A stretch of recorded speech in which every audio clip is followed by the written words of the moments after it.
The Tar Heels right now are 12-7 overall, but at the end of the regular season, the way this schedule plays out, North Carolina could be a 11, 12, 13 loss team. David Glenn, Kerry Keating, would a 12 to 13 loss North Carolina basketball team be NCAA tournament worthy? I'd start out by saying no, just on the heels of what David just spoke about. And I harken back to the Warriors' time in my California days when their mantra was strength in numbers.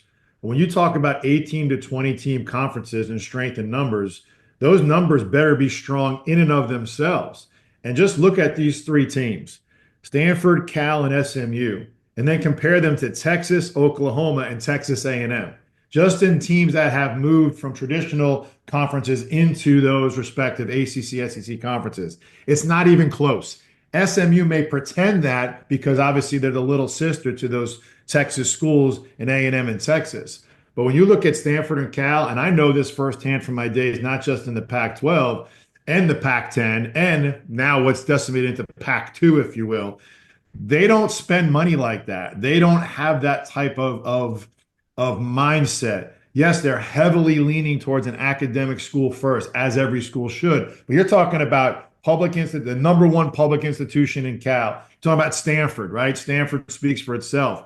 And I had a quick conversation in the Dean Dome with Coach Eric Revenue, who I coached against when he was a head coach of Portland. I was at Santa Clara, a very close friend, and just a general conversation about the state of things. And it wasn't an involving conversation, but just hiring of a GM and staff sizes and you could just kind of tell there was some hesitation, like, and he's a Stanford grad. I don't know. Like, I don't know if Stanford's ready to do that yet. That was the impression that I get. So when you think about to answer your question, Michael, if you're going to have that amount of losses, that means you're going to have those losses in conference right now. And when you look at just net ratings, if those losses are not at the hands of Duke and even Louisville right now, every one of those losses to Carolina is going to be considered a bad loss. And go back to the scheduling dilemma now of that many teams. They don't play Wake Forest twice. I think in the end of the season, that could be a game they were going to need as it all plays out. That would have been almost a win and in type game, whether it's in the ACC tournament just as the brackets fall or in the regular season. That's the team. I think these two teams starting tomorrow are going to end up right in that middling area. And again, close the windows, don't look outside. But if you do look outside and you're an 8, 9 seed where the pundits say, and even if they just kind of slot it based on the rankings, that's not a good place to be, because once you start getting down close to 10 and 11, you're in that first four, last four discussion. I think Carolina is in a precarious spot right now based on not only what I saw in person this past weekend at the Dean Dome against Stanford, but just as the schedule shakes out and as the rest of the league, when you look at it, losing records. I mean, you had bottom of the ACC in the past, and even though they were at the bottom, a winning record. I remember talking to my dad about this, Michael, when he talked about scheduling. Schedule teams with winning records. Schedule teams that are going to win the conference in the preseason. So you want your conference to do that in a whole preseason. And then when they come in, by the way, the conference goes 500 every year. This is something that never gets talked about. The conference, and I remember having these conversations with commissioners as far back as my years in the WCC. You can't make the conference any better than 500. It has to happen. So who's going to be the ones that are going to be at the top of that? And there's going to be a lot at the bottom. In this case this year, there's more at the bottom coming in under 500 before the entire conference goes 500. So to answer your question, short form after that long drawn out one, Michael, I think if Carolina finds themselves with double-digit losses, they are going to be sweating out Selection Sunday, if not finding themselves deciding on an NIT bid. Yeah, Carolina's going to have double-digit losses, but there's a big difference between, say, 22-10 versus something less than that. And the identity, obviously, of those 22 wins does matter. They have a home and home with Duke still coming up. The Tar Heels have a home and home against Pitt still coming up. They have that trip to Wake Forest that we've been talking about. They have a trip to face Clemson at Little John Coliseum. So there are opportunities to post significant victories for Carolina. But let's cut right to the chase for Hubert Davis. At the University of North Carolina in the sport of men's basketball, it is not enough to make the NCAA tournament every other year. And for those who may have forgotten, this is year 4 for Hubert Davis. Year 1 was the magic carpet ride with Brady Manick, where they beat Duke in the Final Four and played in the national championship game. That's pretty darn good. Year 2, remember, was when they went from preseason #1 to not making the big dance at all. Had never happened in modern college basketball. It happened under Hubert Davis. So you go from this fantastic year to this faceplant year. Year 3, they did make the Sweet 16. They did win the ACC regular season. It wasn't an elite season by Carolina standards, but those are still significant accomplishments in year 3. If year 4 is miss the NCAA tournament, I mean, that defines a roller coaster.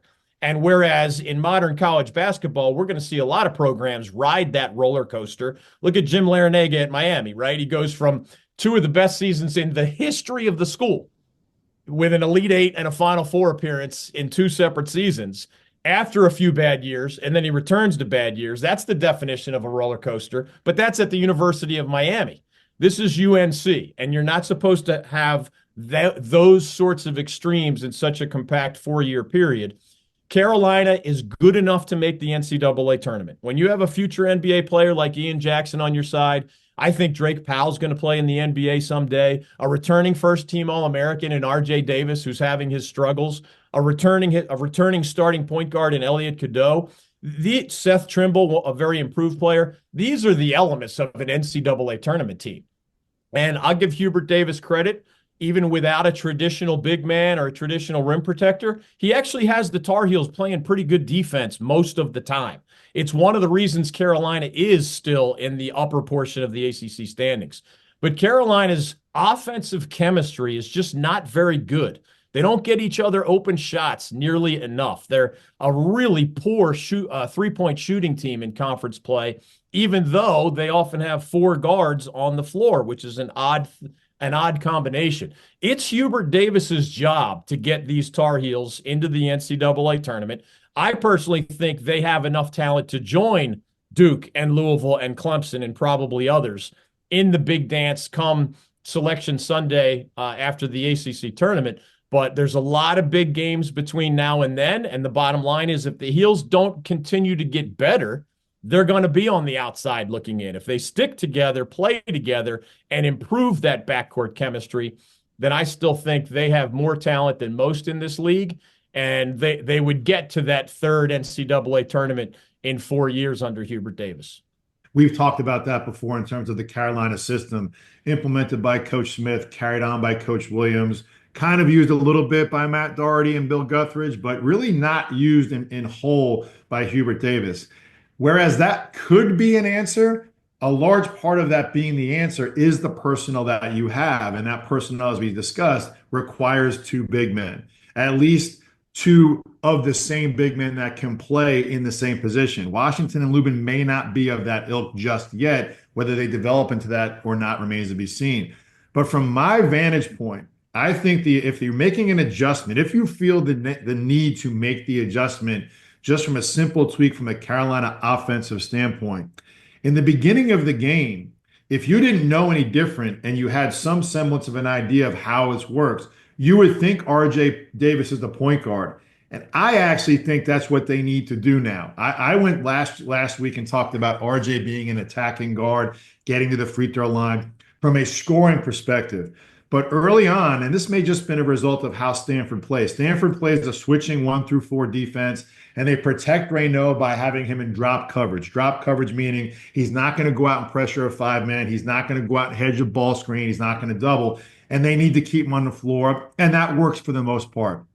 And Stanford will mix in a 1-3-1 defense, usually after timeouts or maybe after a run to kind of throw the other team off. And only once against Wake did they use that. 5 times against Carolina, 4 successfully, and 3 of them after timeouts.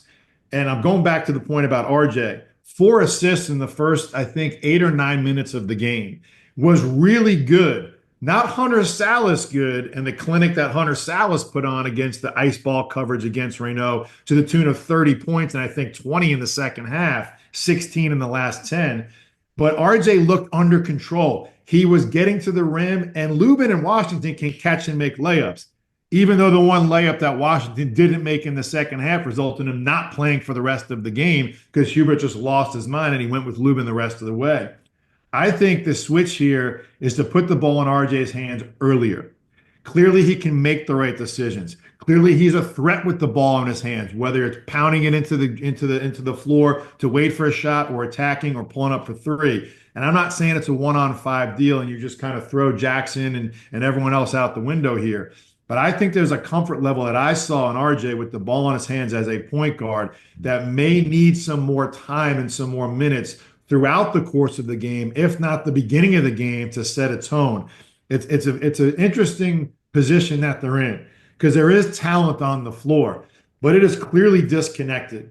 And in watching those two games last week, the guards through Salas on Wake and the guards through RJ at Carolina, you can tell there's two different directions that they're working in right now. And I think it had a direct result in the Stanford games being 1-1 and not 0-2 either way last week. I think you put the ball in RJ's hands and say, okay, we're running everything through RJ, but not off screens or off actions. He's going to be the de facto point guard. Or just say to him and to Cadeau, we're splitting those duties depending on what the situation calls for. I think putting the ball in RJ's hands earlier gave him a little bit more of a comfort level. Then they kind of shifted away from that, and they really didn't attack the defense on Stanford as effectively as Wake did. And then again, talking about how they couldn't go to Washington, who was the hero in the NC State game not too long ago, was nowhere to be found, and Hubert just put him in the doghouse for the rest of the game. Lubin was effective as a body, but certainly not as effective in helping them win the game. It's an interesting spot that Carolina's in. And I haven't been this excited about an ACC game, guys, than I am about watching this game tomorrow with Wake and Carolina, just from the perspective to see, A, how Carolina responds coming off a loss at home, and B, can Wake continue their momentum of these last 5 games into these next 4 to put themselves in the discussion as an ACC tournament team? And then from an ACC perspective, which one of these two teams establishes as that next tier right behind Louisville and Clemson as that 4th or 5th team that we can safely say will play in the NCAA tournament? I don't know if it can be both of them. And I think these head-to-head matchups loom large. And it's unfortunate for Carolina's sake that they're only playing once this year. The scary thing for Carolina is that in the same game that Coach Keating just described, RJ Davis looking more comfortable, RJ Davis being a good assist man, etc., Ian Jackson had his worst game of the season. And that just gets right back to the chemistry question. Why? Why did Ian Jackson have his worst game of the season? You know, the bottom line is Stanford is a fairly talented offensive team. And the way people are beating Stanford is exploiting Stanford defensively, the way Hunter Salas and the Demon Deacons did. Carolina's offense has not been consistently good enough to exploit their lesser defensive opponents. And that's not the number one riddle that Hubert Davis has to solve if these Tar Heels are going to get to the NCAA tournament. I said at the beginning of the season, I thought our state, the Big Four, I thought was going to have 3 NCAA tournament caliber teams. And Wake and Carolina, of course, joining Duke would be the 3. There are other teams in our state beyond the ACC that are pretty good as well. I still think the Demon Deacons and the Tar Heels are both good enough to make the NCAA tournament, but they have to show it. And the challenge for Wake, by the way, I love their first 4 players. You can win a lot of games with Hunter Salas. Cameron Hildreth just will fight you to the death. He's been there forever. He's a mentally tough kid, physically tough kid, attacks the basket, plays hard on defense, doesn't care what his numbers look like, all of that. Trayvon Spillers, the App State transfer, is getting a lot of the defensive rebounds that were haunting Wake the last few years, where Steve Forbes would have these dynamic offensive teams, but man, when they needed a stop, they either couldn't get the defensive stop or couldn't get the defensive rebound. Spillers has helped with both of those things. And then Efton Reed is a pretty reliable, just enormous. Remember, Mike, we stood next to him at ACC Media Day. He's just an enormous human being who does a lot of good things in the post. Wake doesn't always get much help for those 4 guys. Tylar Johnson, we talked about the point guard issue at Wake.